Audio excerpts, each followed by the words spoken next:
I was working 18 hours a day. I didn't have a day off for months. I never thought it wasn't gonna work. I used to say I was too dumb to think I could fail, and now I realize that that wasn't being fair to myself.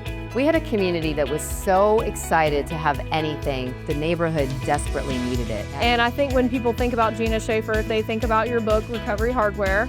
And you actually built a team of over 300 teammates, and a lot of them came from the recovery community. My very first teammate had been in prison for 17 years. This was before I could afford to have a big team. And they just kept showing up and showing me what it was like to be a hard worker. If you can excel in any company, you can run your own business using the skills that you learn. People say, how can you be a woman in the hardware industry? I was a woman in the tech industry and I learned skills that I transferred to the hardware industry. I would just say we can do whatever we want in any industry. To think about the skills that you've learned elsewhere that you can then take to the next role.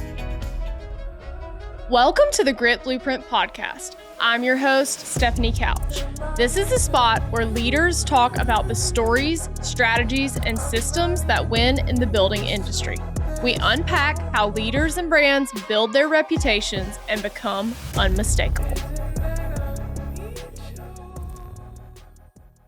Welcome to the stage, Gina Schaefer. Thank you. Well, I think you may be one of the most interesting women I've ever met. And I'm not just saying that because we're on stage. You started in 2003, got laid off, is it 3 times? 3 times in 4 years. Three times in 4 years. Walked into a neighborhood in Washington, D.C. that no one believed in. It was a pretty rundown place. And you decided that it'd be the perfect place to open a hardware store. And no one in the neighborhood or even at the place that gave you the store eventually thought you could run it, but you proved them wrong. And 2 decades later, you have 14 hardware stores, about to be 15 at the end of the year, across DC, Baltimore, and Northern Virginia. A $55 million a year business, which is basically unheard of, but for a woman who had no experience in hardware, it's especially special. And you not only did that, but created a remarkable environment for your employees where you sold the business to them a few years ago as an ESOP, and 130 of them own the business. You're an author, a speaker, a world traveler, and an amazing friend. And she did not pay me to say any of this. She makes me sound so nice. This is my friend Gina Schaefer. So I want to ask you, I've interviewed Gina a few times, and I always try to ask things that I don't think you've been asked before. So maybe you have been on some of these, but I'm going to give you some questions today that maybe are a little different spin. I'm ready. You came into this thing with no experience. Like, you didn't know what a bobber was. You didn't know what this 16-ounce hammer versus that one did. You had a brand new husband who is your business partner now, eventually in the business. And Ace Hardware on record that they said they didn't think you could do this. We do love Ace, so this is not, this was a long time ago. Right. But most people would have just decided like, well, heck, I guess I'll go do something else. What made you so darn certain that you were right and they were wrong? We need to throw in the fact that I adopted a 175-pound dog, which is also what you need to be dealing with when you have a new husband and a new hardware store. Let's just make it as hard as possible. In a neighborhood that had boarded up houses and lots of trash in the streets. I didn't want to get laid off again. I was in the tech industry and I wasn't really suited to be in the tech industry. And I had moved to a community in the middle of Washington, D.C. that had been destroyed by the riots when Martin Luther King was assassinated. And unfortunately, that neighborhood fell apart. And for over 20 years, 25 years, it was dormant. All sorts of nefarious characters moved in. The houses became boarded up. And it was full of these beautiful Victorians that were built in the mid-1800s, the turn of the century, that just... they screamed out to you to take the boards off and paint the walls. And we might have postage stamp yards, but man, they're beautiful. And I moved to that neighborhood because it was the only place I could afford. So I think what made me really think that I could do it was that the neighborhood desperately needed it. And I needed a hardware store. A lot of us didn't have cars, and I like to joke that no one carries a gallon of paint for a mile. The closest hardware store was a mile away. And so we couldn't get there. Cabs wouldn't pick us up because the neighborhood was too sketchy. So was there ever a moment after you opened it that you were like, maybe they were right? I always tell the story that the day we opened for business, and I always act it out. There was a line around the block and the cash register wouldn't stop humming. My husband is like, you are so full of it. Like, we did $750,000 that first year. I don't know how many customers we had, but there was no line out the door. I was working 18 hours a day. I didn't have a day off for months. I never thought it wasn't going to work. Never. It never. I used to say I was too dumb to think I could fail. And now I realize that that wasn't being fair to myself. We had a community that was so excited to have anything. And they knocked on our doors and they were patient with our questions to them. I mean, contractors would come in and I would say, like, you can't leave till you tell me what this does. You know, YouTube started in 2006. I started my first business in 2003. I couldn't dial up a handyman or a handy gal to help me. Sorry, I'm babbling. No, I did not think I was going to fail. See, she needed your channel when she opened the I hardware totally store. needed that channel. I love that. Well, I went to your store last year in December. Was that last? It was the year before last. And we were walking around one of your stores, the Logan Circle store, which is in DC. And it's definitely not like any traditional store that I've been in because I'm just a girl from Georgia that, you know, is in a rural area. An urban hardware store is a different experience. So it's Christmas time and it was filled with people and there was a really cool setup with the Christmas trees. You have made constraints and imperfect spaces work. Tell me about that challenge because that is very different on a store where you're in older buildings, you're making it work where you have to, and you've got a Christmas tree lot upstairs in the store. In the back. And it comes down the elevator, which I'd never seen anything like this before. I was pretty intrigued. I even got to ring some people up, which was so much fun. But tell me about making imperfect places and imperfect spaces work for these stores. You know, I didn't know any better when I opened that first location. So the original Logan Hardware, we've since moved it, although it's equally as quirky. The original store was 20 feet wide, 100 feet deep. We had no elevator, no storage, and no parking. And when Ace doubted that that was the place to open the store, they were right. I mean, it was the oddest location for a hardware store. The chain was, we sold chain from the second floor. We had to carry the 50-gallon buckets. I remember dropping a bucket of chain on my foot once, and that was the day we decided you had to wear closed-toed shoes. Yeah, that was the face we were making. It was just ridiculous what we didn't know. But in urban settings in particular, the main streets tend to be very old. There's storefronts that often look like houses, and they have to be adapted if you want that main street to still be a place where people want to live and build community. And so we've gone into multi-level buildings. I have 2 locations that are completely underground. The 15th location is going to be partially underground, multi-story. I said that. Just really unique spaces. And I was speaking to a group in Texas recently, and every single group and every single retailer in the room had a parking lot. Well, that's a luxury. Like, what do you need a parking lot for? So we had to figure out how to adapt to meet our customers. Our trade area is about 1/4 of a mile. And so if we could really take care of the customers within 1/4 of a mile, it didn't matter if the building looked weird. Yeah. Yeah. Well, and you've made the niches work for the hardware store that you're in the market of. Correct. So another thing that was really cool when I first met you was I said, what was your best-selling item? And you told me. And you remember? Yes, I remember. I tell this story a lot. I use this a lot because it's so unique. So their best-selling item is the SodaStream the canisters that do the soda sparkling water. I mean, you sell like $1 million of it a year or something. Something like that. Like yeah. something It's crazy. I would never even think that would be something like my dad's hardware store wouldn't have even known what that was, but you're selling more of that than anything else. So it's about finding the thing that your people that are coming in there want and then giving it to them. Yes. And you have gone far and wide to find that. So I want to talk about the Pottery in Amsterdam. Yeah. You actually decided that you couldn't find what you wanted for your store in the Pottery section, in the outdoor section, at wherever you were going to look for these products. Yep. So you just decided you were going to find them. So tell me about that journey and what you were looking for. Yeah, so it started at the original location. A lot of the houses, like I said, were Victorian, and they were being renovated to the Victorian era, and people wanted very specific kinds of decor, and outdoor decor, including pottery and patio furniture, was something that we weren't sourcing very well. And then the complete opposite of that were all of these big, fancy, modern, contemporary condos that were being built. They also wanted the very specific kind of outdoor decor and pottery. And we were just having a really hard time sourcing that. And so we made it a mission one year, my buyers and I, to find 2 to 4 sources was our goal. Oddly enough, there's a pottery business in Pottstown, Pennsylvania that we fell in love with, and they've changed their entire business model to serve our pottery needs, which is really cool. Wow. Very helpful because they store the things for us. They ship us 4 times a year versus 1 or 2. And then I had a vendor from Amsterdam, and I love to travel. And this vendor said, we'll fly you to Amsterdam if you'll come look at our showroom. And I was like, sign me up. I was on a plane like 2 weeks later. And last year, I think we bought about $500,000 worth of pottery from them. So we built I don't know, $3 or $4 million business in pottery in urban stores where, again, our yards are postage stamps and people think, oh, you must not sell that much pottery. Oh, we do. That's amazing. Yeah. You do a lot of cool stuff with Christmas decor and things like that as well. So I think it's about finding things, like you said, that are unique. When you're looking at markets or you're on the trade show floor, you're looking at products, what are your instincts? Like, what's catching your eye? What are you looking for? What are you thinking about? What are you asking people? One of the things that we think of ourselves more of a general store now than a hardware store. In fact, we probably sell more candles and greeting cards than we do power tools, sorry.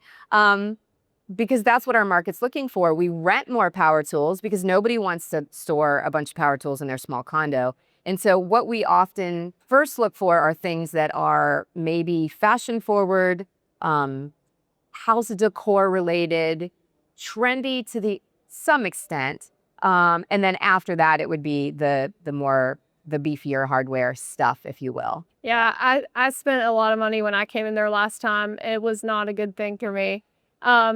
And she sends me stuff sometimes. Usually it's hot pink because I love it so much, but really cool planters and stickers and like, God, it's making it a place that everyone feels like they can go and buy something they love. And I think that's important. And that is shifting. Like you said, it may not just be tools and hardware. It's a different model. Talking about shifting from the norm, you've done that with your culture. Yeah. And I think when people think about Gina Schaefer, if they know you, they think about your book, Recovery Hardware. And you actually built a team of over 300 teammates, and a lot of them came from the recovery community. You now have 130 people that own part of the business. How do you build a culture that stands, that keeps employees, and what type of leader do you have to be to do that? Gosh. Well, my very first teammate had been in prison for 17 years. And I never asked him because I didn't think it was any of my business. And my second teammate, who told me without being asked, was clean from a crystal meth addiction, 6 weeks clean, so like a baby in the recovery community. And those two gentlemen showed up every single day and helped me build that first store. This was before my husband joined me in the business. This was before I could afford to have a big team. And they just kept showing up and showing me what it was like to be a hard worker. So that started creating the core values that were useful no matter what your history was, what your background was. And so we leveled the playing field from the very beginning, partially because we didn't know any better and partially because I had these two amazing first teachers. And so we went on, the book is called Recovery Hardware because people from the community started calling us that. They knew how many people in the store were in some sort of drug or alcohol recovery program. And when we got that nickname, I realized that, it was a perfect name for a book. And it was just the perfect way to encapsulate the culture that we were building, learning from non-traditional teachers, folks who might have needed another chance, might have never had a first chance in some cases. So it was really important to me to build more stores, to employ more people who I could work with who are like that. Yeah. This talk is about women in the industry. And we obviously are both women in the industry, have been through a lot in our careers. You have mentioned before that the people have walked in the store and asked for the man in charge. Yeah. I'm sure that went over really well. Very. I would love to hear your comments on that. May not be My husband starts to sweat if someone asks him to help do anything DIY related. And so he's like, oh my God, don't ask for the man. Where's Gina?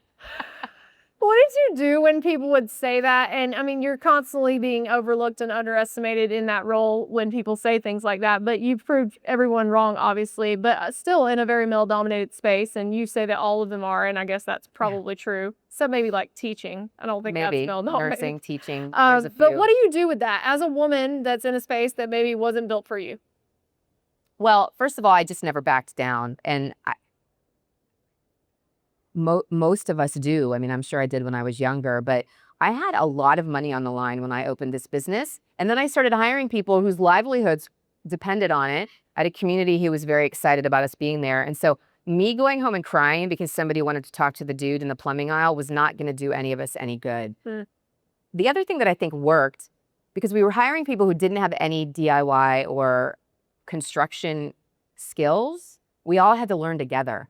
And so the playing field was very level, whether you were, a kid coming out of high school or you were a woman changing careers. Me as a tech reject, we all learned together, which gave us the confidence to say, we know how to do this and we're going to show you, or we're going to find the answer. Yeah. Yeah. When you think about young Gina that was doing this and you think back, is there something that you wish she had known that she didn't know? Oh, I mean, there's probably a Stephanie. million things. Yeah. But what's one of the things that day that you were signing on the dotted line in that little crappy hardware store that wasn't supposed to be, like you said, like the building, Fun of my baby. the building wasn't perfect, the timing wasn't perfect, the neighborhood wasn't perfect. What would you wish that she had known? I would have said, good for you. Yeah. I think we learn things. People think they need to be perfect. That's come up in quite a few of the conversations today, or have all the answers when we get started. And because we never will, if you can just, my husband calls me a hurricane. Like, you just push right through it and eventually the answer is going to come, or you're going to fail and have to try 14 times. I was 31 when I opened the first store, which is not super young, but I think I learned things at the time I was meant to learn them. I didn't get overwhelmed. I can think back to a lot of really dumb things that we did that I allowed to happen. But we lived. I'm still here to tell the tale. Ask earlier about the messy middle. What would you say about the messy middle? Because I feel like I'm in the messy middle, where there's success, there's failures. Every day you're like on a high and then you're in the low, like within like 1 minute of each other sometimes. What would you say about that? I say smooth sounds good for peanut butter, but not so much for business development. The messy middle was all of the growth. We opened the first store in 2003, the second in 2005, and then one a year for 10 years. I had a teammate say to me once, "Do you keep opening stores to fix your mistakes from the last time?" Yes, I am. So all of that middle part was trying to figure out how to make everything standard, how to create the policies and procedures, how to define the culture that you could take from one store to the next. But my second store manager started as a part-time cashier. She also didn't know anything about hardware store, anything. I mean, she hadn't been in retail. My third store manager had been on house arrest for dealing drugs. How was I going to take these really different people with varied backgrounds and have them help build this business? And a lot of it was standardization. So the messy middle for us was getting everything documented, following the documentation, trying not to recreate the wheel every single day. Tell me about the tactics of systemization, because I've never asked you about that before. I mean, how do you take 300 people and get a system in that many different locations and make it work? And how do you test that? How important it is, like technology and different things like that? Well, let me give you an example from a cultural standpoint. So the very first business coach we hired helped us define our core culture, our core values, if you will. And we systematized hiring, training, firing, and counseling based on those core values. And that became a very strong procedural part of the business that we could then, that cashier who went on to manage the second store, she lived those values. She understood what that meant. She could interview using them. She could counsel using them, et cetera, and so on. And so we would try things out at the first location, get them documented, and then send them to the second. Now, that doesn't mean that they didn't have different iterations, throughout the years. Sure. But we took the components. We also rely very heavily on ACE. ACE does a lot of things as our co-op partner that has made scaling much, much easier. Mm-hmm. Yeah. Tell me about what you mean by that. Yeah. Well, some of it is financial incentives for opening new stores, inventory incentives for opening new stores. They run our the back end of our e-commerce platform is run by ACE. I don't have the talent, the money, the time to create any of those training programs or e-commerce platforms, for example. They do all of that for us. Yeah, it's nice to have partners that have already tested and tried it. And even I think things like NHPA and different educational platforms that can help, with training that you just don't have time to do. There's so much right now that you could be training on, and you don't have time to be going to put together 17 different training programs for all of your stores. So I think it's use the resources around you is a big deal. Yeah. All right. Well, closing question. You have proved a lot of people wrong in a lot of ways, and you've proven yourself to be an amazing, incredible woman. What would you say to the next woman that's wanting to do things similar to Gina Schaefer? What would you tell her today? Maybe to have more answers in the beginning. No, so this is what I believe. If we can run, if you can be in any role, and I think, Sarah was the perfect example starting out at an entry-level job. If you can excel in any company, you can run your own business using the skills that you learned, or grow in the business that you're in using the skills that you learned. So being in the hardware industry has nothing to do with anything. When people say, how can you be a woman in the hardware industry? I was a woman in the tech industry and I learned skills that I transferred to the hardware industry, or I worked in nonprofits and those skills translated. So I would just say we can do whatever we want in any industry. To think about the skills that you've learned elsewhere that you can then take to the next role. I love that. Yeah. Well, thank you for joining me today. Y'all give Gina a round of applause. Say some. Thank you for listening to the Grit Blueprint podcast. If this episode helped you think a little differently about how to show up, share it with someone in your building world who needs it. If you're ready to turn visibility into growth, then head to gritblueprint.com to learn more and book a call to talk to us about your growth strategy. Until next time, stay unmistakable.